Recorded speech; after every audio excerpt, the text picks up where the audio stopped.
முதலாவது ஒரு தகப்பனை தாயம் காணணும். உங்களுக்கு ஜெபிக்கிறவர்களை அற்பமா நினைச்சோம்னா, ஆமா இவங்க என்ன 10 தடவை வாவான்னு கூப்பிட்டு உங்களுக்கு வேலை இல்லை, அற்பமா தயவு செய்து எண்ணாதீங்க. அற்பமா ஊழியர்களை எண்ண கூடாதான்.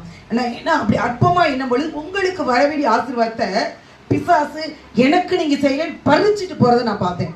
அதனால தயவு செய்து யாரையும் அற்பமா அசால்ட்டா இருக்காதீங்க. உங்களுடைய ஜென்ம சுவாபம் ஒன்று பேர் திவ்ய சுவாபத்திற்கு பங்காளியாய் மாறணும். அருமையான தேவஜனமே, அதுதான் ஆவியோடும் உண்மையோடும் இருக்கிற தேவ சபையை சாத்தான் ஒரு நாள் பிடிச்சு இழுக்காது. அடுத்து கற்பனை கட்டளைகளை கை கொள்ள வேண்டும். அப்படி இருக்கிறவர்கள் தான் தேவ அன்பு நெருக்கி ஏவுகிறவர்கள் தான் இருளின் ஆதிக்கத்திற்கு எதிராக. ஏன்னா இருள் தான் இன்னைக்கு கூடு சொல்லும். எவ்வளவு பாருங்களேன், நியூஸ் பேப்பரை பாருங்களேன், கொள்ள அப்பா நடக்கிறது 1 மாசம் 3 மாசம் 6 மாசம் இதெல்லாம் கிரகிக்க முடியாது. இனி பாருங்க அஸ்வமேதையாக நான் ஏற்கனவே சொல்லியிருக்கேன், குதிரை மூலமா வச்சு ராஜாக்களை தள்ளி இது பண்றாங்க.